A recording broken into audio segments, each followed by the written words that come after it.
আজকে যে ভিডিওটা করতেছি এটার মূল উদ্দেশ্য হচ্ছে দেখানো যে এখানে বাতাসে বড় বড় গাছগুলো কীভাবে নড়ে। আমি জানি না কতটুকু বোঝা যাচ্ছে, বাতাসের অনেক শব্দ হইতেছে, ঠান্ডা তো আছেই।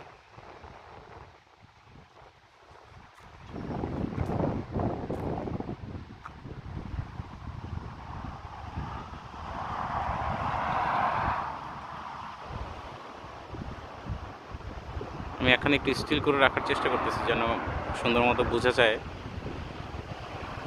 বাতাসে যে কীভাবে গাছের ডালপালা পাতা এগুলা দোল খাচ্ছে। অনেক শব্দ হইতেছে বাতাসের, সারা সকাল সারা রাত এই বাতাসটা এখানে থাকে, এত ঠান্ডা। আর যখনই ঠান্ডা লাগে তখনই আসলে বাংলাদেশের কথা মনে পড়ে, বিশেষ করে ঢাকার কথা। এই ঠান্ডার অর্ধেক যদি একটু ট্রান্সফার করা যেত বাংলাদেশে, ঢাকা শহরে, তাহলে আসলে ঢাকা শহরের মানুষগুলা একটু শান্তিতে থাকতে পারতো।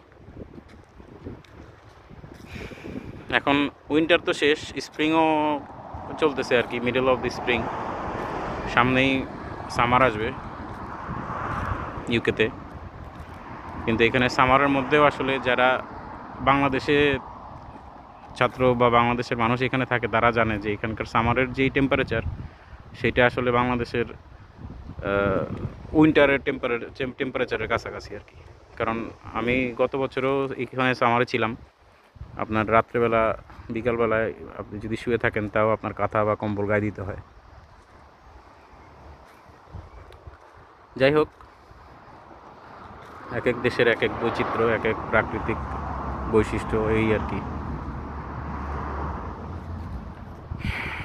জংলা মতো জায়গা, এই জায়গায় প্রত্যেকদিন আসি কারণ আমি এখন যেখানে আসি সেখান থেকে আমার কাজের জায়গায় যাইতে 5 থেকে 6 মিনিটের একটা ট্রান্সপোর্টেশন আছে, ওইটাতে যাইতে হয় আর কি।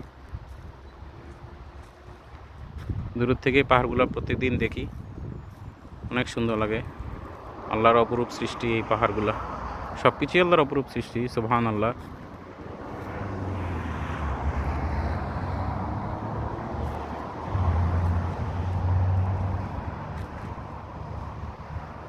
অনেক বিশাল বিশাল গাছ।